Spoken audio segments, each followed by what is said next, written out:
Meu nome é Júlia Mazaki Gralic, eu estou no 9º semestre de Engenharia, cursando pela Unicesumar, e o tema do meu TCC é Patologias em fachadas de revestimento cerâmico. As fachadas têm o poder tanto de valorizar quanto de desvalorizar a tua obra. Então, na hora de escolher os materiais, a gente sempre tem que achar um equilíbrio entre o estético e os critérios técnicos confiáveis, e sempre aplicar de acordo com esses critérios. Durante os últimos anos, o Brasil e o mundo vêm passando por diversos avanços tecnológicos, desde materiais a técnicas a diversas outras. E cada vez mais a gente pode perceber que as patologias vêm se tornando cada vez mais recorrentes em edificações jovens. Isso por conta do manuseio dos materiais, da qualidade, da execução, do uso de agentes externos, entre outros. Aqui a gente tem o sistema de revestimento cerâmico das paredes. A gente tem a base, que é a alvenaria estrutural, o chapisco, que uniformiza a absorção da superfície, o emboço, que cobre e regulariza a superfície, a argamassa colante, que é uma pasta viscosa, plástica e aderente. A gente tem as juntas, que controlam as movimentações, diminuindo a incidência de trincas e fissuras, e o revestimento cerâmico. O emboço deve ter sido concluído há pelo menos 14 dias na hora da execução. Ele tem que estar áspero, plano, ele tem que estar bem nivelado e aprumado. Também é importante a gente fazer a limpeza dele para que não haja nenhum pó. Todas as instalações elétricas e hidráulicas devem estar devidamente concluídas e testadas, e os fios e prumos devem estar em todos os cantos arestas a pelo menos 1,5 metros de distância. Também, antes da gente começar o processo de instalação, é importante a gente conferir as tonalidades e as quantidades do revestimento. Para iniciar a aplicação, a gente deve colocar a argamassa colante, fazendo uma força de compressão com o lado dentado da desempenadeira. É importante a gente pensar em aplicar em todo o plano que vai cobrir o revestimento cerâmico. As pastas devem ser aplicadas de baixo para cima, garantindo que esteja plano, e é possível a gente dar pequenas batidas com martelo de borracha também para garantir esse nivelamento, com cuidado. A gente tem dois tipos de teste de qualidade, o teste de arrancamento e o teste de percussão. O teste de arrancamento, a gente tira cerca de 1% do revestimento para a gente poder verificar como que ela está sendo coberta, se ela está sendo coberta por argamassa, se ela está devidamente aplicada. E o teste de percussão, ela deve ser feita após 24 horas do assentamento. E nela consiste em a gente aplicar algum material com madeira, dando leves batidinhas para ver se surge algum som oco. Quando surge esse som, é porque as placas não foram assentadas corretamente.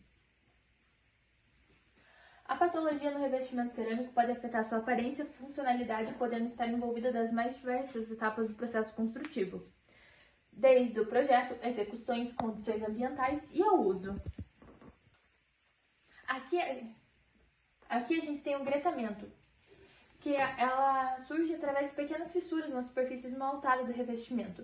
E ele pode ser classificado de duas maneiras diferentes, o imediato e o retardado. O imediato ocorre na hora da fabricação, no processo de esmaltação, quando ele não é feito corretamente. Então ele não é ele não é uma patologia, ele é um defeito de fabricação. E o retardado ocorre por conta da umidade e por causa da temperatura, que são os agentes externos. O gretamento retardado em decorrência da umidade é quando a água ela entra em contato com a placa, gerando uma expansão nela. E toda placa tem um limite de expansibilidade. E quando ela ultrapassa esse limite, ela forma o gretamento. E é a mesma coisa que funciona com a temperatura. Só que a temperatura é com a dilatação e contração de acordo com o tempo que está. Se está muito quente ou se está muito frio. Esse é o qual a gente deve tomar mais cuidado. As manchas da água, elas podem ter duas origens diferentes. Tanto a execução, quanto no próprio uso da edificação. Aqui a gente tem uma imagem, geralmente elas aparecem nas bordas da placa cerâmica. Na fase de execução é quando o procedimento foi feito em um dia muito chuvoso. E isso permite uma maior absorção de água no material. E isso pode ser em qualquer camada do sistema de revestimento cerâmico.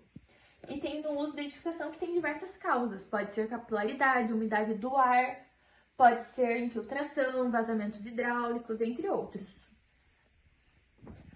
A inflorescência se dá ao longo do tempo, quando a umidade e sais solúveis se encontram. Os sais solúveis a gente pode encontrar no próprio material que é a construção, como argamassa, concreto, entre outros. Ele é depositado nos poros dos materiais e com o tempo eles são levados até a superfície, acarretando o aparecimento dessas manchas. É fundamental impedir o encontro da água com esses sais solúveis. Uma boa execução de impermeabilização e vedação das platibandas são essenciais. Também é importante a gente evitar falhas como fissuras na argamassa de rejunte. O bolor é quando consiste no contato de uma umidade alta, pouco sol e também na presença de materiais orgânicos. Ela pode ter as tonalidades escuras, que são as pretas, marrons e esverdeadas, e as tonalidades claras, que são esbranquiçadas. De micro-organismos a gente tem fungos e bactérias, e de macro-organismos a gente tem insetos, roedores e cupins. Ela ocorre essa patologia com as excreções na hora da reprodução desses animais, que elas podem ser ácidas. E além disso pode ser decorrente da própria deteriorização que esses animais causam. Como a argamassa é um material alcalino, é um ambiente desfavorável para a proliferação, mas com o tempo, com a carbonatação do material, ele vai se tornando cada vez mais um material mais favorável. Aqui a gente tem o descolamento e desplacamento, que é uma falha que ocorre nas interfaces que ligam a placa cerâmica à parede. Isso ocorre devido às tensões geradas entre os componentes do sistema de revestimento.